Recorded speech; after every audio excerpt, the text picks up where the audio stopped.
Welcome to the Cove Podcast, your stop for PME on the go.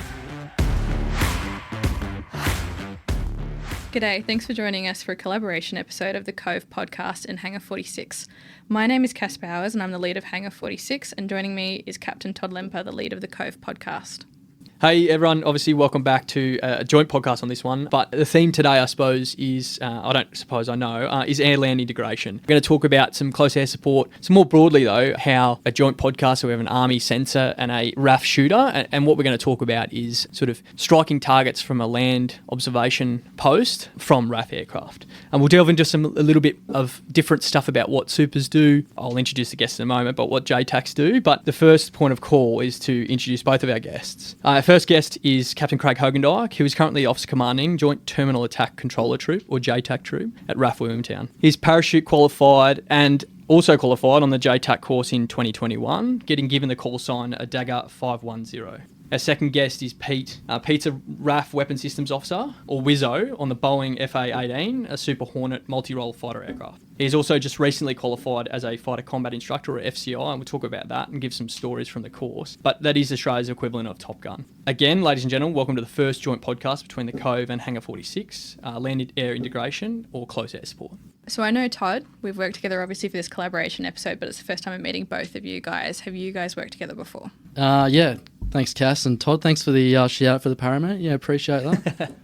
Big milestone in my career. Worked together. Yeah, we were this year, like maybe a month or so ago, we were running around Townsville. I was running around on the dirty end of the radio, and Fraser sitting up there in his 1G armchair.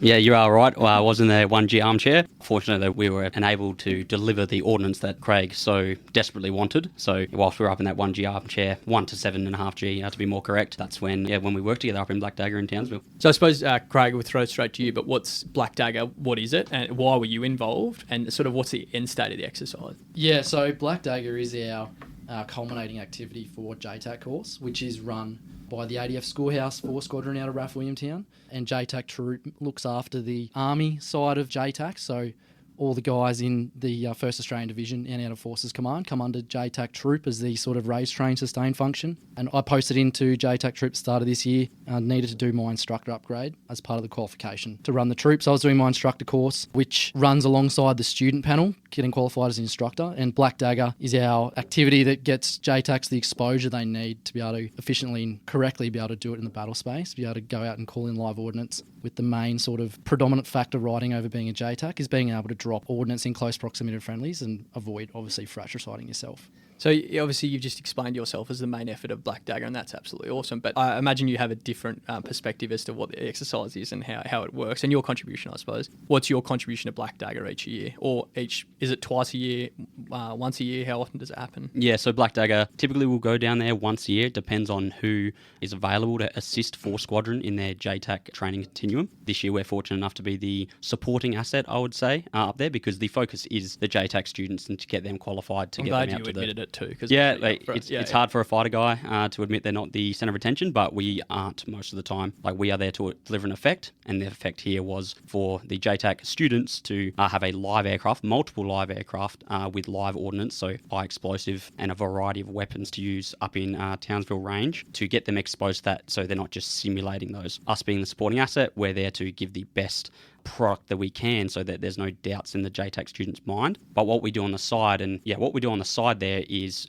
our own close air support training. Like any skill in the military, and specifically fighter aviation, close air support is a perishable skill. So going up there and going back to basics is, 1, good for the JTAC student, but 2, it baselines everyone from your most experienced fighter pilot or fighter aircrew to your brand new, what's known as a DCAT, so the most junior at the squadron, into what close air support is, and us now enabling them, so the junior aircrew, the confidence to drop live weapons in close, and that's with an asterisk there because we're in peacetime and on a range, close proximity to the troops on the ground. So just before, I'm going to ask you a question about both of your training, because you've both delved into a little bit of training before you got here. But Craig, how close can you get on like JTAC course with the ordnance that they drop out of the supers? For like Australian range restrictions, I think we had the PGU-27, which is the 3mm cannon on the Super Hornet. It was coming in at about 600 metres or so in front of the OP. Yeah. You know, obviously there's a pretty large range ring that you have to put around these larger munitions, like dropping up 500 or 1,000 pound of bombs. And the way that, you know, you have to build these traces sees a significant sort of standoff, like a couple of K. Yeah.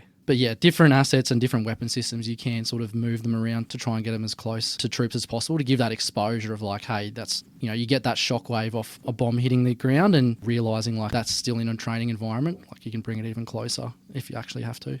And I suppose Cass talked before about whether we all know each other. Craig and I were posted the same unit in our last posting, but we were doing close sort of practices up to 200 metres with offensive support, so artillery, but it's a completely different munition, I suppose. So, but you can hear the shrapnel whizzing over the top of the pits as you like. Got your head down, and the S6 is absolutely like not nervous as, but yeah. I suppose it's different when you're firing actual large bombs.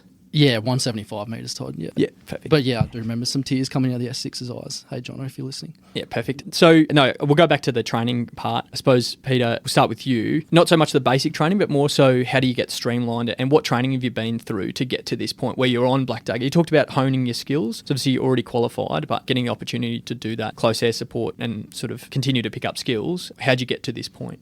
I mean, pretty standard for the officer continuum here. So, standard came down to the Australian Defence Force Academy. Spent 3 years there studying and then doing basic officer training.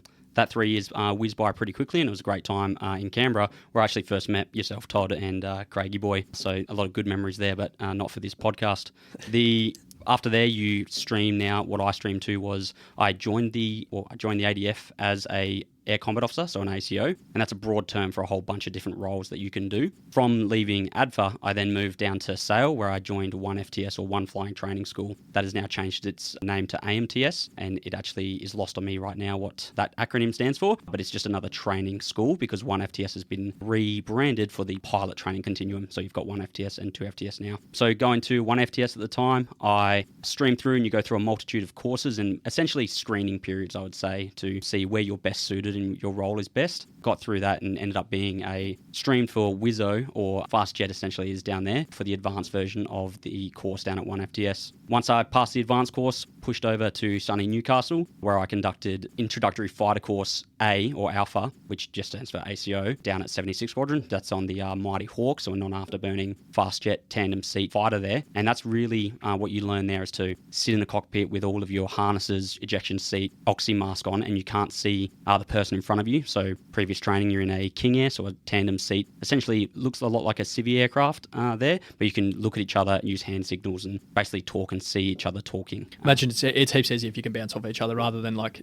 completely being blank. You can't, or you can only speak through comms, I imagine. You're exactly right, and that's the training there for where you get it in the Hawk, is your words matter, and what you're saying now has to be passed forward to the captain, so the pilot in the front, that, what we're doing next is this, and there's no faff around the comm that you're making there. Throughout that, you also get exposure to G-forces and seeing how your body handles that, and pretty dynamically moving aircraft. See if you get airsick. My first flight in the Hawk, I actually did get airsick, which was a defensive basic fighter maneuvers set. Didn't know what to expect, and my head is just, I'm an excited type of guy. Head's just moving around the whole cockpit, looking around, having a great time. That was not the maneuver to do, if that makes sense. So by the time we landed, sweaty mess, and I just sat in the back cockpit for another 2 minutes after we'd landed, before hopping out and gather your thoughts. Gather my thoughts, let my whole body come down from the 25,000 feet that we're actually up at, and then come land and join back to Earth and have a little bit of a spew in there. That's the one of only 2 times that I've actually spewed up because of an aircraft. After 76 Squadron, pushed through and went to OPCON, so operational conversion up in Amberley for the F-18F Super Hornets, as you correctly gave in the intro there. So that OPCON is anywhere between 6 to 9 months to prepare you for the operational unit, which in the case for Wizzos will be 1 squadron. OPCON was probably the first time I'd been truly challenged, because the amount of sensors, weapons, and training tactics and procedures that you have to learn and know offhand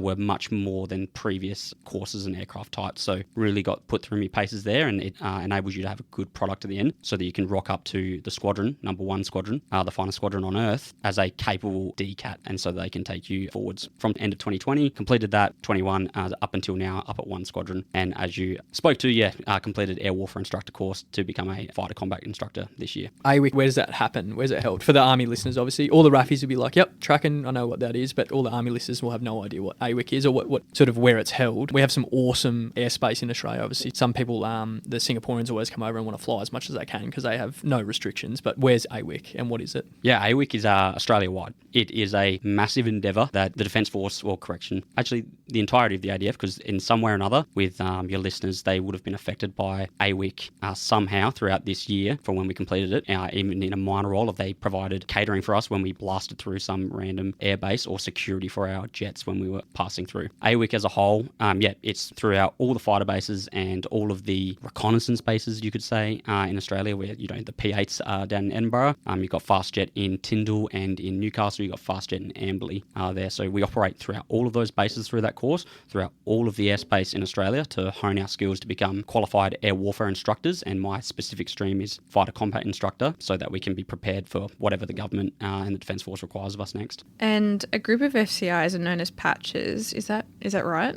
Yeah, the colloquial term for an FCI is the squadron patch, or the patch wants to see you. It's the easiest way. You can see that by the patch that we wear. You can take it in a nice way, you can take it in a mean way, but that's the nickname you get, and you don't really get a choice in it. Yeah, makes sense. Craig, I suppose we'll throw back to you. That's all the amazing things Peter's done across his... It's a really long way to say that he's Goose out of Top Gun. That's right, yeah. I think that's what we're getting to at the top of the episode, which, exactly right. But I suppose talk through, not so much RMC and all that sort of stuff, but like how do you get to be a JTAC in Army? Because I think everyone still thinks that it's a Special Forces capability, and no one really in Army gets qualified. That is absolutely not true. How do you get to where you are now? It's definitely not. I'm definitely not a Special Forces. Despite being parachute qualified. So, and Unimog qualified as well. That's probably more up there. Yeah, nice. So there's a capability held within artillery. Like, we're kind of the custodians of joint fires and effects on the battle space, and part of that is obviously surface fires, calling in artillery. It also expands to air-to-surface fires, calling in rotary wing and fixed-wing aircraft. So there's a sort of process as a artillery officer or a junior non-commissioned officer. As part of your promotional courses, you're required to do JFO course. So pretty much everyone who's a forward observer ECN in artillery as an enlisted soldier will do JFO course to get promoted to Lance Bombardier. And as a lieutenant or junior captain, everyone will do their forward observer course, become a Joint Fires Team Commander. And part of that continuum is to do your JFO course as well. JFO, Joint Fires Observer, qualifies you as sort of a ability to speak to aircraft and coordinate air-to-the-surface attacks. However, the terminal control still lies with the pilot. I guess it's like a smaller course that you can sort of push more people through, and enables us to have more people qualified in talking to aircraft in artillery regiments, which then attach to infantry and armoured units and have that sort of skill set. If an aircraft comes on station, they can speak the same language. That's the whole thing behind being able to work with aircraft, is being able to speak that sort of language. Common language, like integration. Yeah. Just before we'll go on, continue with your training and stuff, but I suppose, Pete, to throw back to you, does it change if you have a Joint Fires Observer or a JTAC? Does that change how you operate in the aircraft or deal with the individual? You have a different set of rules with a JFO versus a JTAC, which I'm sure Craig will cover. However, we as aircrew won't treat them any differently. We just have to have a complete understanding of what a golf call sign, so a JFO, is going to provide us, and what legally they can clear us to do versus what a JTAC can actually do there. So nothing changes in the air.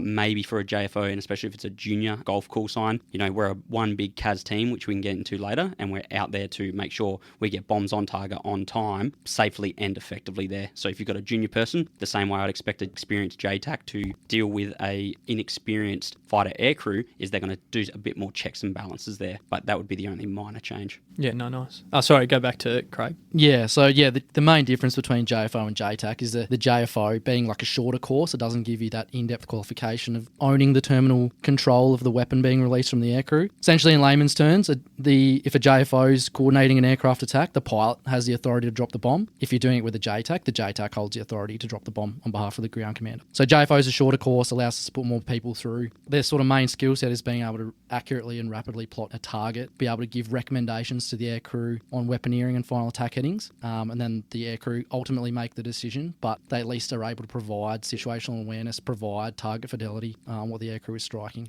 But for JTAC course specifically, if we're looking into regular Army, so based out of artillery, for the majority of JTACs in Army, there'll be a screening conducted from JTAC Troop. So once a year, we'll tour the regiments and we'll sort of do testing on spatial awareness, cognitive ability, maths, bit of testing under duress, get you on an assault bike and plot some target data on maps, and just be able to, it's obviously working in 3 dimensions when you've got aircraft or you're doing a mobile control, changing cardinals constantly. So trying to select the best candidates for the course, noting how expensive it is and how limited the spots are per year to do the course. And then we'll take a number from each artillery regiment. We've got 3, one in Brisbane, Townsville and Darwin and run the course offset. So 1 year will be 2 years, the following year will be 1 year, the following year will be 2 years. The panel size is about 12, and that's split between SOCOM, RAAF, and Army. Yeah, for the RAAF listeners, Special Operations Command obviously is SOCOM. But so yeah, and that's how you get to be a JTAC, obviously. Yep. I suppose along the way, I know you've done some jaunts over to the US and flown with or controlled different aircraft and the like. I suppose we're going to talk about supers and how you integrate with close air support, but more broadly, what tools I suppose are available to you to use as a JTAC, and what have you used in the past or controlled? Yeah, and I mean, even this has changed significantly since I was a forward observer when I did my JTAC course in 2021. We're a lot more digitally equipped than we were, especially in regular forces 4 or 5 years ago. The massive sort of change we've had come in is the DTCS, Digital Terminal Control System. Pretty sure that's right. Next Gen, which is software applications based off Samsung phones. So essentially you'll see on forward observers and JTACs, they'll have a Samsung phone that's built onto the front of their plate carrier, and that's connected to a radio, so they can have live battle tracking of their own position. They can pick targets. It's like a mapping software on your phone. You can drop your thumb on a target, you can click a couple of buttons, and you can digitally send fire missions back to a fire and effects coordination center for artillery, and you can send it direct to the aircrew to prosecute targets on the ground. So they'll literally get the target data just sent through digital means. I guess the biggest, like, that sounds pretty normal for this day and age, but it takes a long way to get there. And this is in stark comparison to CAS, greater than 5 years ago, where it is all verbal through voice and through comms, where they're providing game plans, CAS briefs, which take time and can have human error, as with anything that a human is involved in. So it isolates that error and now provides that quick transmission of data to the aircrew or to your fire effects cell in order to get weapons downrange as soon as possible. So I assume it's better for you too. Like, you don't have to listen to a transmission, copy down the transmission, like voice-wise. You get target data immediately through an application, and like the data assurity is way better, I imagine. And it's just so much faster to acquire targets and strike targets, I suppose. Yeah, absolutely. There's obviously a bunch of legal things that you have to make sure you meet there, but in its purest sense, yes, you get to send something. Here's the target, boss. No worries. Here you go. Here's the weapon. All right, mission complete. What's the next one? There's obviously advantages and disadvantages to both ways of doing it. When it's working, it's working real well. And yeah, working with Braz up on Black Dagger, we're getting some really good digital close air support testing done. But always, if it fails, you go straight back to those voice means, and that's where I think the real, with doing JTACery or close air support, it's a very science versus art based skill set. The science is obviously being able to accurately plot target data, provide a brief to the air crew, and in that common language to be able to get them understanding the exact same thing you're talking about. That art is more the things like target correlation. So obviously they're looking through their pod at the grid you've given them. A specific target, like, you have to be able to talk them onto something that's quite minutiae or small when they're sitting at 25,000 feet and you're sitting on the back of a ute, like somewhere in a training area, trying to get that understanding of the common picture when they have this massive sort of expanse they're looking down at, especially in an urban terrain where you've got heaps of buildings on streets that look exactly the same. It was actually probably even worse out in a Townsville training area, trying to talk you onto rocks and hills. Like, that was pretty gross. It's a difficult one. Obviously, our high explosive training area is barren, so there's not many notable features. The JTACs and aircrew as well like to use like confirmers, pointers, confusers to make sure we're targeting the right target there. But when you're targeting something that is as barren as the high range training area in Townsville, and the confusers are rocks, but also the confirmers are a slightly bigger rock, and that is literally all the JTAC has to work with, it behooves them to use a whole bunch of different feeds and data that they have available to them to confirm the target at the end of the day. Yeah, there was some good transmissions. Like, do you see the boulder that's southwest of the boulder that's kind of like a triangle shape? And the aircrew's like, mate, I see 50 boulders. Yeah. They're also like, oh, but it's the biggest one. And to them on the ground, like as Craig said, in the extreme case, urban environment, lots of buildings. Hey, do you see this green building? It's like, mate, I'm at 28,000 feet. I can't tell colour from this level. By the way, that's the northern wall when I'm looking down it from straight down. Not their fault. It's the mode that you're in. This is what I see. How can you not see that? And it's that why we do things like Black Dagger and a bunch of like Havoc series exercises to upskill everyone to say, hey, we know all the capabilities. Fast jets are awesome. JTACs are awesome. Here's the limitations of both of us and what we are not good at here. So that one, and it's hilarious that, sorry, I didn't laugh as much. I called it hilarious, but Craig brings that up with the boulders because those transmissions were funny, but at the end of the day, it actually worked. So do you see this boulder? And you're like, oh man, this guy or girl on the ground this isn't a good target to talk on. But like, yep, that boulder. There's a small shrub there. can you see that? It's like, oh, smokes. Yeah, I can see that small shrub, which is actually quite large. Yep, there is a triangle-shaped boulder. So literally the JTAC student on the ground is using whatever they can to get it. And we're like, absolutely, I can see that. Now let's send a GBU 12, so a 500-pound laser-guided weapon into it and have a bit of fun. That's cool. I was going to invoke some sort of frustration in you both, but you got to that in minute 10 of the podcast. You already talked about how frustrating it is to work through that. I still remember you telling a story about describing blue walls on a building, and you're like, I can't see that. That's not how it works. Describe the colour of the roof. What's like, you know what I mean? And the urban stuff adds another layer of complexity. Oh yeah, I put a panel marker on the roof of a car earlier this year, driving around Evans Head up at Foster with one squadron. It's like, there's obviously heaps of cars. I'm like, yeah, just the second car that's parked on the south of the T intersection with the panel marker on the roof. I'm like, mate. Yeah. And again, it's all perception. So we had this chat up in Black Dagger. Yeah. They said, hey, enemy vehicles are going to have these standard army enemy symbols on the top of them. They're massive. They're massive markers. Like, they fill up the whole roof of a Prada or a Land Cruiser. Like, these things, you can't miss them. It's like, no worries. We do a mission, and to the debrief, let's go, lads, like, again, this perception bias that we have here, here's the image in my pod. Can you tell me the symbol on top of that Land Cruiser? And it's like, no. It's like, the only reason I knew it was that Land Cruiser is because there's nothing else around. And that's why, and that's not a bad thing. Like, it is that hard to do target talk-ons and to correlate to the target real time. So you're not selling the JTAC students short, and hopefully they're thinking that forward ahead of, I need the most effective weapons on the correct target on time. How can I make this easiest? And that's why my prep or my training up until this point enables me to provide a voice brief. So no pointy, talky pictures to the aircrew up there to get those targets. I want to go back to debriefs in a minute. So obviously you spoke about flying at above 20,000 feet before. Can you get that target data, and it's incredibly difficult to understand the fidelity of that target from the OP,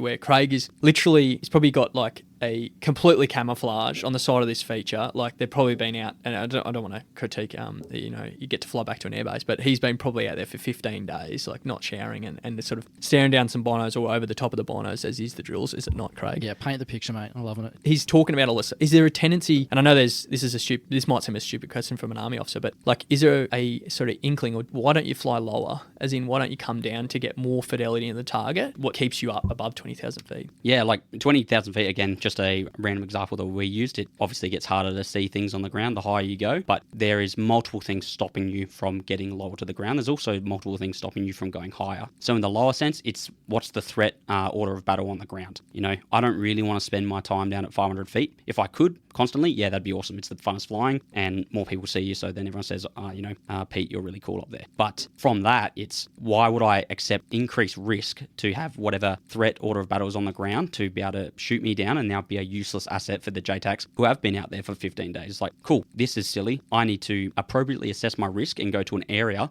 where I'm likely not going to get shot at, so I can still be an effective platform for them on the ground. So that's what will stop us from going low. Again, it depends on what theatre you're in and what you're doing, but lower order threats you can kind of mitigate against. Higher order threats you need to honour and basically stiff arm them and stay away, just so you remain survivable. The other side of it, the reason you won't go higher is maybe you've got a cloud deck, and infrared or electro-optical sensors aren't going to be good trying to look through cloud, so you want to now mitigate that. So when you're getting a target talk on using that EO/IR pod, you can actually be useful to the JTAC there. You can go above that cloud, sit there, get all your talk-ons. All right, are we ready to go? Now move under, just to mitigate risk there. Yeah, but if I had my way, I'd be low level as much as I can, because Craig can probably attest, during Black Dagger serials, you will do, one squadron will do an extraordinary job. The JTAC students have done an extraordinary job, so everyone's pretty amped up. Weapons have gone down. Hey, where are you guys? We're still in high range here. Here's the blue force point. Cool, sweet. You guys good for a show of presence, which is just us.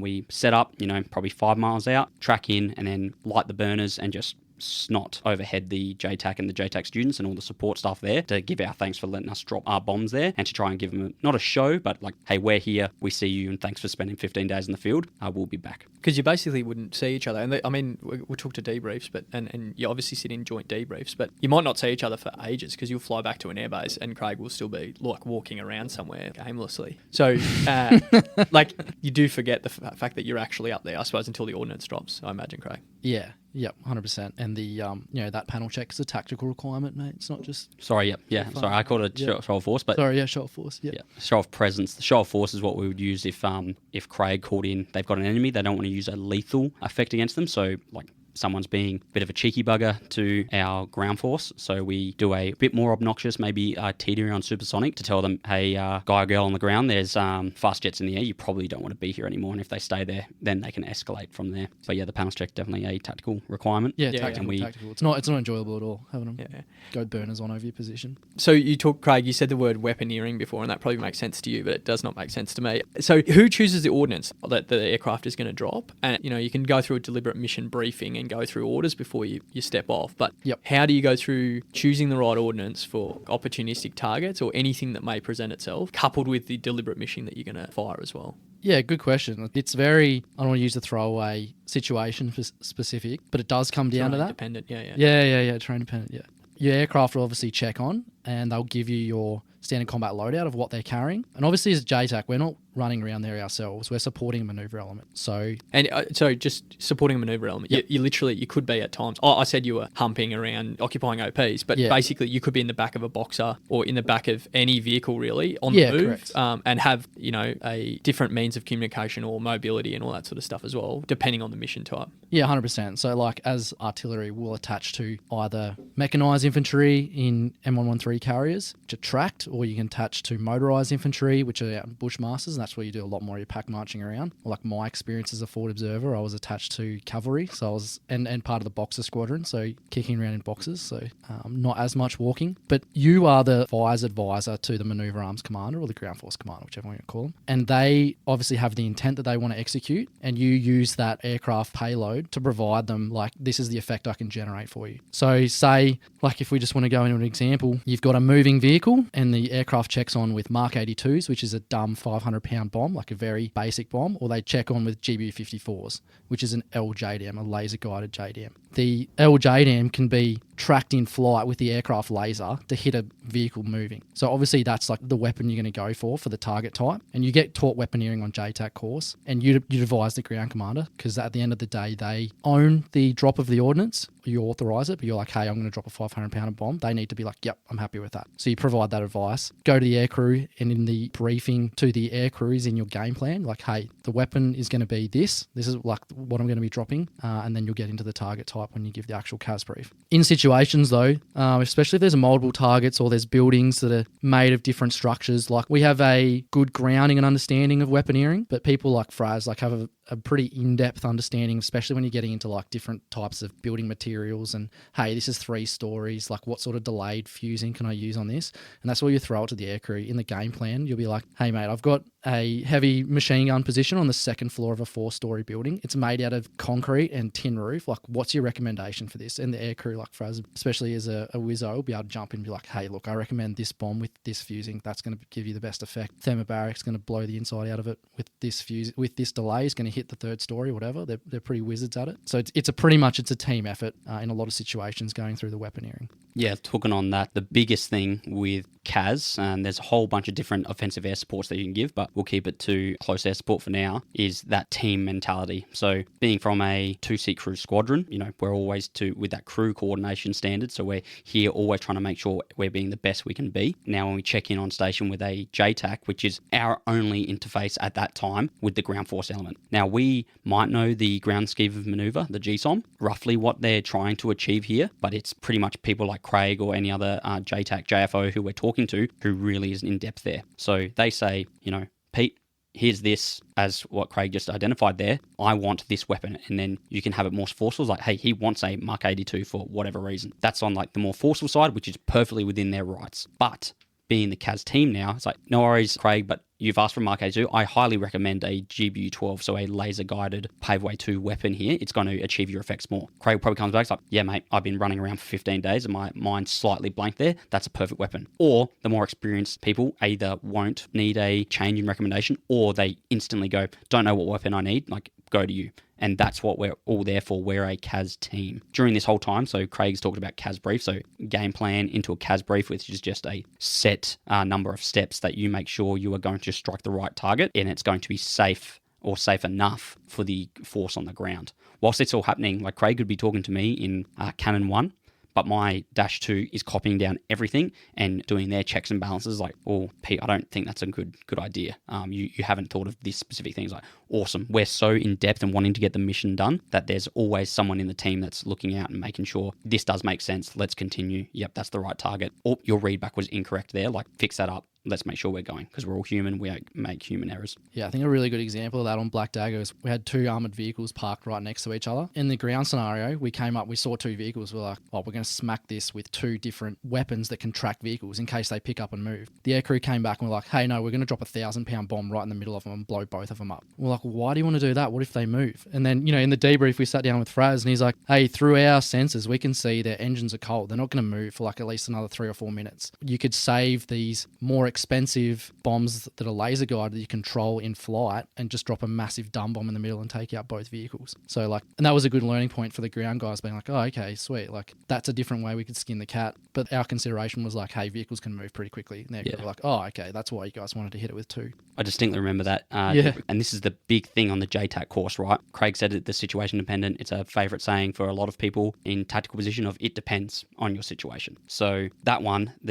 not everything is black and white. We go through all of our training cycles and it's, this is the answer, this is the wrong answer. That is not the way it is tactically. Personally, I haven't deployed, but I have talked to plenty of people who have deployed, and you have to make snap decisions from the training you've had on grey areas. So this example, the JTAC students have been taught, yep, you got mover, use a moving target capability. Makes sense to me. That's black and white. Now, as they progress to the end of their training, it's like, hey, understand you've been tasked with this, but here's now the extra data you can use and working as a CAS team. And if you have the ability to pre-plan this stuff, it's like, that's a tracked vehicle. It hasn't moved in this long. Like, recommend this weapon. At the end of the day, though, Craig or any JTAC on the ground, we say recommend. So that's the key word, recommend a 1,000-pounder. I think it's going to achieve your effect. Like, that slow tracked vehicle isn't going to get out of the effects of a 1,000-pound weapon, even if it does move. But it's only a recommendation. If Craig turns around and is like, I want to use your joint direct attack munition capability, then use that. And you go, no worries, boss. I'll hand deliver you 2 500-pounders. Yeah, and we did that on a couple of occasions where the aircrew were like, hey, recommend a 1,000-pound. You're like, thanks for the recommendation, mate. Like, my ground commander needs these 2 destroyed. I'm going with the 2 500-pound guided bombs. I just wanted to ask, as an outsider looking in, are you tracking the ordnance on each aircraft as they check in, and then just really quickly following on from that with tracking it? I'm curious how that works from both of your perspectives, but I guess has there been an aircraft that's come through where it's been a bit less than ideal, and then how do you kind of make that work on both sides in that situation? Yeah, 100%. That's one of your main jobs, is being able to track all the munitions the aircraft check on with and be able to weaponeer them to different target types. So you're not dropping guided munitions on a bunker position and then suddenly you have 3 armoured vehicles rock up in your area of operations and now you're like, oh, I don't have anything to be able to hit these while they're moving. And yeah, there is situations where that happens. I'm trying to think of one that probably happened on course. I think one of the guys used all his GBU 54s, like his guided munitions, and then they had 3 vehicles withdrawing to the north. Didn't have actual bombs they could drop on the vehicles, so I think we went for a strafe. You're not going to get a kill effect on an armoured vehicle, but you can at least hit. They were BDR, like simulated BTRs, which are wheeled sort of Soviet-era vehicles. So you're at least going to be able to blow out the tyres. You're going to be take out the comms equipment on them and to get a mobility kill, not a K kill on and actually destroy the vehicle. But yeah, sometimes you just have to make it work, and get some sort of effect is better than no effect, right? And then that said, so we like to think, I would never and hold on to a weapon because I might use it later on. Like, the best weapon to use now is the best weapon you reckon. Yeah. Don't think about, I've got a slow-moving tank. I'm not going to use this weapon because I might get something else later on. It's like, no, the problem right now is this slow-moving tank. The best weapon that Cannon 1 has is from the loadout that Craig is tracking, / we'll back him up on. It's like, no, we've just dropped those, dude, but no worries. Like, that's the weapon to use. What Craig has also said there, though, is not, dropping a bomb isn't always the first point of call. All we're trying to do is meet the ground commander's intent. It may be like, hey, we've got this tank rolling in and the crew are exfilling. I don't know, like make up some sort of scenario where it's going to be a problem, but it's not a problem right now. It's starting to transit to their location to be in a fire effect zone against their extraction helicopter. Completely fictitious scenario right now, but hey, Cannon 1, we've got this guy, can you bomb it? Yeah, that setting up this weapon and setting up in a position to be able to drop this weapon is going to take time. Or I can give you a less ideal solution using, our M61A2 Vulcan cannon, which is just a strafe run onto that tank. But that's going to be way quicker because we'll just dip the wing, roll straight in and strafe it, which I think any human or operator inside that tank, mobility vehicle, whatever they're using, is going to at least stop and think about their actions when they had up to 420 millimeter rounds rain hate on their location and the location that they were driving. Either they turn around, they stop for a second, buying them some more time, which could just be the ground commander's intent, which is the big, like where you get your more experienced JTACs. They understand that. And it's like best in this case is the PGU-27 round, for example. That's on the ordnance piece and the like. I've mentioned debrief about 4 times now, and we kept going off on awesome tangents. But for debriefs, I suppose I'm not going to hit Pete up because it's probably commonplace for you guys, and it's you often do it all the time. It's like it becomes absolutely the norm every time you land, you debrief and stuff. We don't do that as much, I think. Like sometimes we do post-activity reports or AARs, after action reports, but like it's definitely not as formal. I suppose I'll throw to you, Craig. But what benefits do you see? What's it like being in a debrief for a CAS or with RAAF, and what benefits do you see from that whole experience? We talked about learning a couple of times, but how did debriefs go in your perspective? Yeah, like obviously we'll do, every time we do a scenario as JTACs, we'll debrief amongst ourselves, because circling back to that art versus science piece, there's a lot of art in JTAC and there's a lot of different ways you can prosecute a target, and everyone has different experiences, especially when you go work internationally with Americans or any other 21 nations that are signed up to the JTAC Meritorium of Understanding. All those different sort of ways they prosecute targets, you can pull little pieces out of that, you can modify your tactics and procedures. But then, especially on Black Dagger, it's a very, very structured debrief with aircrew, which we don't do a lot of the time. Not a lot of the time, we don't do some of the time due to time constraints, like we're driving 2 hours back from the range, the aircrew have already landed and needs a rest for the next day, so sometimes we don't get that exposure. But the massive benefits on Black Dagger was after we landed on a couple of the days, we went over to the bunkers with Fraz and a couple of the other Wizzos and looked at their HUD tapes, which is the tape they're it's a recording of what they're seeing through their sensor, and it's massive for especially the JTAC students. When they're on the ground, they're like, see that massive hill? It's like 400 meters west of me, that like the target's right on top of that hill. And then you look through the feed that the aircrew is looking at and you're like, obviously at 20,000 feet, you can't see a hill. It just blends into the landscape. So being able to get the perspective of the aircrew was a massive one. And even looking at all the different, from your perspective, it looks like a really long rectangle shed. But then from the vertical perspective, it's a massive square shed because you can't see the other side, right? So being able to take into account all those different factors when you're trying to talk someone on to correlate on the same target from a different perspective is a massive thing that we got out of it. And a lot of the weaponeering piece that the guys came up with, like we don't go right down into the depths of density of concrete, what delay in seconds of fusing do you need to hit different levels of targets, or it's a tin structure, so we're going to use this sort of, we can make a pretty good assumption, but I think there's definitely more in-depth training on the Wizzo course in terms of weaponeering. So a lot of the feedback that you'd get off aircrew was very specific and niche to the exact control you were doing, which builds into your understanding of how to use weapons. I think as well with the debrief that we conducted is also a different structured debrief than what we typically do. You mean with Army? With Army, yeah. So because, we understand you have your ways of doing things, there is nothing wrong, and then RAAF has their ways of debriefing. In our combat group, it's very structured. We follow what we call a shopping list before we actually get into the execution and really the nitty-gritty of what we did not do, not necessarily wrong, but what we can be better at. And we do that after every flight, specifically like missions like this.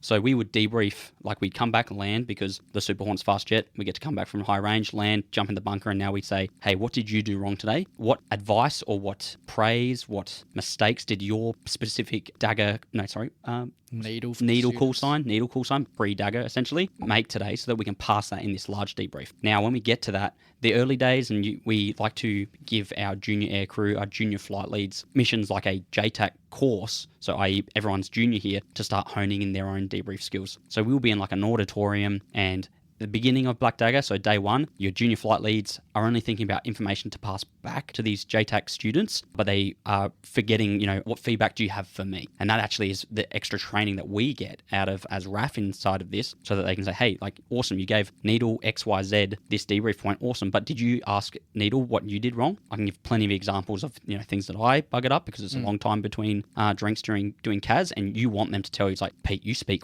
way too fast on the radio. That was an old trait of mine. I've probably spoken faster in this podcast. Yeah, you talked about being excitable at the start. Excitable, yeah. Like, I'm there doing something I love. I want to talk, but the big thing on the radio, especially with a JTAC, I'll give you an example. We track out, we're in that 1G armchair for a bit, but we could have just done surface-to-air threat counter tactics. So we are dipping below, we're getting away from a missile that's getting shot at us. Watch any Top Gun movie and you'll see kind of what I'm talking about there. So we're like ragged, out of breath, like inside this big metal cockpit that we're trying to now get back in comms with Craig on the ground on the needle call sign. And sorry, mate, how are you? And we're only, X miles away and the comms are scratchy. But this person on the ground, like scratchy comms, like I'm hearing like everything else, like every second word, so I can kind of paint a word picture of what they're trying to say to me. But they've purposely held me this far away from the AO because they don't want to give away their position. Then they make the decision, oh no, pull in the supers, pull them closer, and now the enemy's alerted. All right, you can't really hide the sound of a fast jet, and in this scenario the threat didn't really have their own orbat of fast jets, so it has to be the Blue Force here. Now you're on the radio and this person on the ground calls in a tick, troops in contact. So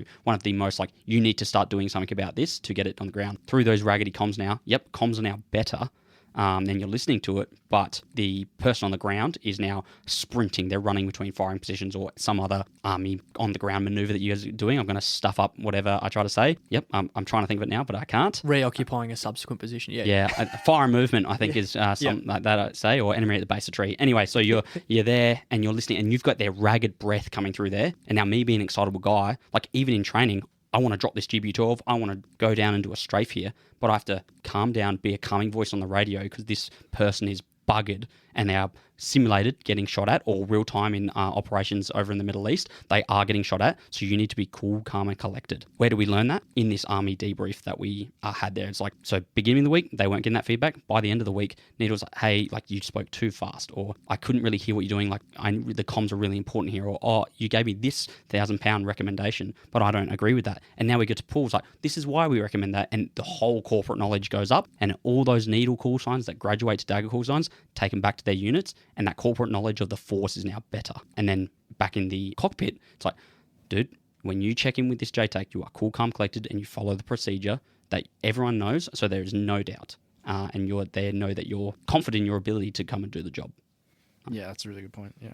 So that talks to close air support more broadly. As an Army observer, JTAC in this circumstance with Super Hornets, just circling back a little bit, what other tools can you use, Craig? Obviously, you've done bits and pieces around the world, and Supers are only one aircraft and fast jets are only one capability. But just for the RAAF listeners, what tools do you have? Yep, sweet. So obviously I've spoken about our digital software capability that we can use to pass target data digitally, but obviously we carry a suite of optics that allow us, with laser range finding equipment, we can generate GPS coordinates for target grids, carry thermal imaging so we can detect especially like engine blocks and vehicles. We have obviously night vision capability, and we have massive infrared laser pointers so we can mark targets for aircraft and they'll be able to see them out of their cockpit. And we have a ground laser that can match the pulse repetition frequency of the bombs that are dropped by aircraft. So essentially, we were talking about that correlation piece where it's really difficult to try and talk a pilot onto a target on the ground. If you have a ground laser, you can essentially, and they have a laser guided bomb, they can launch that laser guided bomb and you can laze the target. The laser seeker energy on the bomb will follow in your laser track and hit the target, which kind of mitigates that target correlation. So there's a suite of equipment we use that helps us generate target coordinates, that helps us do guidance, terminal guidance onto targets, and digital software that allows us for battle tracking and mapping. And yeah, obviously Supers are only one platform. They're kind of the main fixed wing platform we have in Australia since the Classic retired. We do work with F-35s. It's not obviously their primary role as an aircraft, but they still are able to do it and they're still pretty good at it. And, they still come down and do strafes, which is probably not in their remit as a stealth fighter to be coming down to $3,000 and strafe with their gun. But yeah, we're still able to generate that effect with them. And obviously being up in Darwin for the last 2 years, we have 1st Aviation Regiment up there with the Tiger Reconnaissance helicopters, going out to Bundy a fair bit with them to shoot their rockets and guns, is obviously still a CAS platform that's able to do the same function, just obviously a lot lower and a different sort of attack profile. Especially in Darwin as well, we had the Marine Rotational Force come through with their Huey Cobra pairs, which is like an attack helicopter paired with a gunship, and they were pretty awesome to work with, like something very different exposure. And their range restrictions are a lot different. That we were like shooting rockets 400 metres in front of our own position. But yeah, I can speak to overseas training as well if you'd like. We do get a fair bit of opportunities to go overseas and train a fair few of the guys in JTAC Troop have gone over to the US and Malaysia, working with British forces and Malaysian forces over there with F-16s and F-15s. I've done a trip over to the US to a couple of large bombing ranges over there. Got to work with a fair few different platforms. Had a B-52 check on, which is obviously a strategic bomber. And that was interesting. Like usually used to working with PC-21, which is like little single turboprop aircraft or fixed-wing fighters. And then I have this like 8-engine massive strategic bomber checking on, call sign Doom 7-1. And we had like an airfield target, and I was like, hey, there's a hangar on the eastern side of the airfield. There's heaps of other stuff on the airfield, and they've got incredible sensors and ability to generate a lot of high fidelity coordinates. And they're like, yeah, mate, yeah, we can see all that. We've just put 16 different points down the runway, and we've put a center point on every single hangar in the airfield. We're going to come through in one pass and drop like 26 bombs and destroy the whole airfield. So that was pretty awesome. But then, you have the other end of the spectrum. The States obviously have a massive fit out of aircraft, working with A-10s in Arizona, and they're flying nap of the earth, coming over your shoulder, using their GAU-38, doing gun runs onto targets that are like a couple hundred meters away from you. Pretty awesome. Those guys, fly right down close to the earth. And they're so experienced in doing close air support. It's just pretty much their primary role. Yeah, they're jets to work with. Yeah, it's cool. Pete, on your side, CAS is only one of your roles, or is in one of the platform's roles. What else do Super Hornets do that makes it unique? Yeah, the Super Hornet is a incredible aircraft. So being a multi-role fighter, it can do a lot of things. The unfortunate thing about that is now you have to be good at a lot of different mission sets. So we do have some primary mission sets that we take care of, and hence why when we get the opportunity to go back to the bare bone basics CAS, it's awesome. So yeah, CAS obviously has a role, a whole bunch of different offensive air support that we can provide. The ground force there, dynamic targeting, which is basically going out there. There's no troops on the ground that need the support right now, but hey, there's this target and we want that taken out, and it didn't meet your pre-step cycle, but here it is now. Can you please target that? There's no friendlies in the area. Yep, no worries. Other roles that we have is maritime strike. We obviously can do air interdiction and air to air, so intercepts throughout there. From that now, other roles, what else do we have? So do you actually train in dogfighting though? Like is that part of... Yep, dogfighting, which is known as basic fighter maneuvers. But yep, dogfighting is what I will always tell mum and dad, because they're never going to talk to me about BFM. Which is what we train to, and typically we use that as like a stepping stone in a cycle or a phase. So we'll start off with BFM, and that starts off in something known as perch, where you purposefully set up a defensive and an offensive aircraft. The offensive aircraft is already in a position to employ their gun or employ missiles on the defensive aircraft, and enables the back to basics of how do you A, defend, and how do you B, offend against in this picture here. From there, we'll step that up with a whole different set before we actually get out of the within visual range or WVR region and move out to BVR, where we start shooting longer range missiles at each other for that there. So that would be like your standard step up from dogfighting up to, the big, I can't see you, but here's a missile. And the same thing for, air to ground, which we would start off with basic attacks. So not even CAS, we would start up with, hey, here's your target area. All the crews will look at the target and they'll figure out what weapon they need, etc. And now go out and just do basic GBU-12 passes or basic Mark 82 passes. Whatever weapon we pass them, just practicing that, not the strike itself. So the outcome of the strike isn't really what matters, it's the execution of. From there, then we step that up into a Ceph Escort strike role, which is just 4 Super Hornets going out, them against the world, to achieve a strike mission, doing all the air-to-air, air-to-ground requirements, and then coming home for TN medals, hopefully. So that's the left and right of arc of how far we'll go. But a whole bunch to list off all of the Super Hornets mission roles would take a little while, but there's quite a few. And what's, I suppose, good anecdote for the guys at 75 Squadron, like they were talking about during one of the exercises, the recent exercises. Basically, for us, it's wild to think about the airspace you have, but they would take off from Tyndall and another call sign would take off from RAAF Darwin and fight in between. Yep. You know what I mean? That's like, for us, we don't do that really. It's all in, you talked about Mount Bundy training area before. You drive down the road for an hour and a half and you just bang around inside you're doing an assault from north to south. Yeah. You're looking at like a 20k box and these guys are looking at the whole of the Northern Territories. It is a fantastic AO. Yeah, 75 Squadron, the Magpies. Fantastic squadron working out of Tyndall there. And they typically, because of their remote location, they're pretty self-sufficient. So they'll raise, train, sustain themselves to be just as lethal as every other fighter squadron around Australia that has arguably more resources available to them, like 3 crew, so the air battle managers that are on the ground, providing a radar picture for simple things like traffic or full-on tactical scenarios. They don't have that as often as we do, but they still maintain that. Now, when we go up there to RAAF Darwin and we fly out and they fly red air against us, or we fly red air against them, it's exactly right. We'll track that. I don't have the mass in public for how far it is between those 2 locations now, but, greater than 100 miles between Tyndall and Darwin. No, that's wrong. Anyway, it's a long distance, but we'll go out fight, and it's everyone gets the good training out of there. But yeah, you're right. The scope of doing it like a 20k stomp is huge, but when you're in a fast jet or any aircraft, you want massive amounts of airspace. You brought up earlier, like Singapore, come down and they use their airspace because they're in a part of the world where there's so many countries there and there's a finite amount of space to fly in. So, hey, they're our friends. Come on down, use the airspace and fight your F-15s or F-16s full up how you would like to without the, legal restraints on crossing borders, etc. Like, this is free reign. The middle of Australia, it's the red dirt. Not much can go wrong out here. Go ham, go supersonic in certain areas. Allows them to really hone in their skills. For someone like me who's still getting my bearings with a lot of the different roles across defence and having spent a month in Darwin for pitch black, seeing aircraft come up and come down, there's still a lot of missing context for me. So what's something about both your roles that you either want someone to know or misconceptions that you'd rather them not keep knowing or thinking?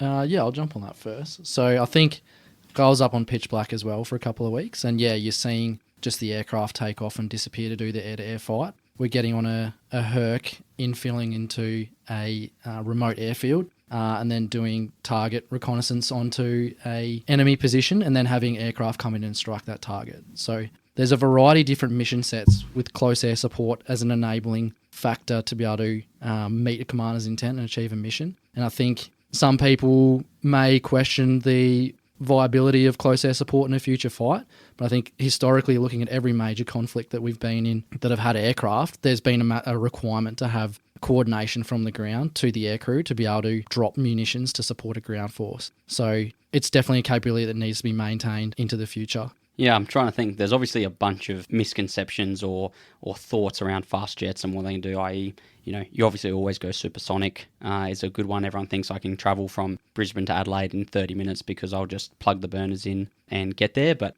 that's an easy one. That's a misconception because it's fuel. The Super Hornet at that point can be burning up to 80,000 pounds an hour of gas, and it can be only carrying, 20,000 pounds. So you're not actually going to get there in that one there. So it's those technical specifics. Or another fun misconception is, do you always fly with the same pilot, or does the same pilot always fly with the same Wizzo? Do you always fly the same aircraft? Like, no, it's the same as when you guys operate in your teams. Like, you have the one big team, and then you swap out with whoever you're operating with at any point. It would obviously be not good if your pilot fell sick. I can't fly a plane. I'm not a pilot. And then that means I'm also out of the game here. So, it's flexibility throughout that. Same thing goes with the aircraft. The Super Hornet and every fast jet and arguably every aviation nest that we have is a high performance machine, specifically fast jet though, which requires a huge maintenance and support team to keep them up in the air. So the misconception there is like, do you fly the same plane? No, because that's, 206 has my name on it. But if I just only flew that one has to go through deep servicing every 6 months, 3 months, whatever it looks like there. So obviously if I only flew that plane, it would be unable to do it. That's more of a shout out then to our maintenance team, where we go up there, we get to have a whole heap of fun. I drop the weapons that our gunnies is what we call them. They prep, they make these 500,000, 2,000 pound weapons, or they chuck these smart weapons onto our jets, and we get to the privilege of going out there, dropping them and seeing how cool that looks. We then bring back a jet. Potentially we've caused a fault, maybe not really an overstress, but something's occurred airborne. The worst case scenario, not the worst case, but we've had a bird strike that we didn't notice, and that requires a whole heap of overhead to now get that jet back airborne. A good example is, we deploy to Thailand for Thai Boomerang every 2 years or so. We go up there, we take a specific set of jets, and that's all you've got. The logistics team and the logistics cell has to get us parts back if we want to fix them up. So we had a bird strike this was in Malaysia during Bersama Lima. Anyway, we're away from home. We have a bird strike, goes down the engine. Unfortunate for that bird, but that's the nature of aviation. The maintenance cell now have to go through that entire engine in special suits and little periscope cameras to get every tiny feather out of that engine. Because they're rotating so fast and so much well, there's just so much high performance coming out of them. That minor feather, whatever it is, can cause a huge issue and probably dud the engine at that point there. So that whole team now in that remote location with a less than ideal logistic footprint now have to figure out how to fix it and keep it running. So the next day we get to go back up and have, fly these exciting missions, which is all capable and thanks to that team there. So the misconceptions are, no, we don't fly the same aircraft or with the same people. I don't fly supersonic, but all of that constantly, and the Super Hornet not as often as I would like. But B, the end state that people see at like air shows and how good it looks is because of, you've got two people in an aircraft, for example. Yep, they're flying the display, but there is a massive team behind them that actually gets these Ferraris of the sky in the air and going. I prefer like a 69 Camaro, and the F-35 can be a Ferrari or a Tesla. Interesting way to sum up the episode, which is that we always talk about integration in a policy or strategic sense, right? But I think the idea of, and Cass and I, the idea of this joint episode was to bring it back down to the tactical level and talked about the opportunities, constraints and limitations, working with one another at the the hyper tactical level. Thank you so much for coming. It's been absolutely awesome. And yeah, thanks for coming. No worries. No dramas, Todd. Thanks for having us. Thank you, Cass. Thank you. Thanks for listening to the Cove Podcast. Explore our channel for more great audio PME content. Also, visit us at cove.army.gov.au for hundreds of additional resources. The Cove, the learning home of the Australian profession of arms.